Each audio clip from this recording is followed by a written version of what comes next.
বাংলাদেশের অন্তর্বর্তীকালীন সরকার। বাংলাদেশের রাজনীতি একটি গুরুত্বপূর্ণ শব্দ, অন্তর্বর্তীকালীন সরকার। কিন্তু এই সরকার আসলে কি, কেন দরকার হয়, আর এর ইতিহাস ও ভবিষ্যৎ কি বলছে, চলুন জেনে আসি বিস্তারিতভাবে। অন্তর্বর্তীকালীন সরকারের সংজ্ঞা ও প্রয়োজনীয়তা।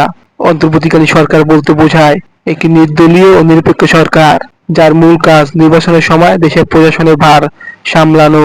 এ সময়কার সরকার সাধারণত রাজনৈতিক সিদ্ধান্ত নেয় না, কেবল নির্বাচনে সুষ্ঠুভাবে সম্পন্ন করাই তাদের প্রধান লক্ষ্য।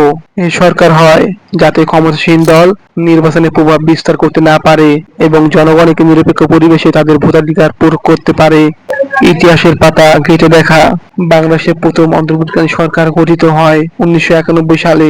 এরপর থেকে প্রতিটি সাধারণ নির্বাচনের সময় এই ব্যবস্থাটি গুরুত্বপূর্ণ হয়ে ওঠে।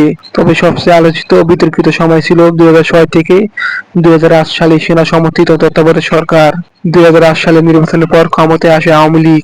এরপর 2011 সালে সংবিধানে 15তম সংশোধনীর মাধ্যমে তত্ত্বাবধায়ক সরকার ব্যবস্থা বাতিল করা হয়।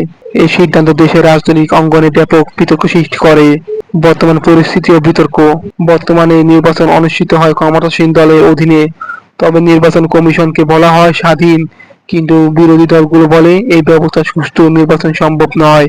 আন্তর্জাতিক মহলে এই নিয়ে মতবিরোধ রয়েছে। কেউ বলবে সরকার নিরপেক্ষ নির্বাচন দিতে সক্ষম, আবার কেউ বলছে নির্দলীয় সরকার ছাড়া বিশ্বাসযোগ্য নির্বাচন সম্ভব নয়।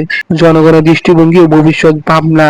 বাংলাদেশের সাধারণ মানুষ চায় শান্তিপূর্ণ, নিরপেক্ষ ও অংশগ্রহণমূলক নির্বাচন, আর সেই জন্য দরকার রাজনৈতিক দলগুলোর মধ্যে পারস্পরিক আস্থা ও সংলাপ। আমরা যদি সত্যিকারী গণতন্ত্র চাই, তাহলে কেবল পদ্ধতি পরিবর্তন নয়, মানসিকতারও পরিবর্তন দরকার। উৎসাহের সঙ্গে অন্তর্বর্তীকালীন সরকার হোক বা না হোক, আসল চাবিকাঠি আমাদের গণতান্ত্রিক চেতনায়। মতের ভিন্নতা থাকতেই পারে, কিন্তু লক্ষ্য হোক একটাই, একটি সুস্থ, গ্রহণযোগ্য ও অংশগ্রহণমূলক নির্বাচন। ভিডিওটি ভালো লাগলে লাইক দিন, শেয়ার করুন এবং সাবস্ক্রাইব করতে ভুলবেন না। আল্লাহ হাফেজ।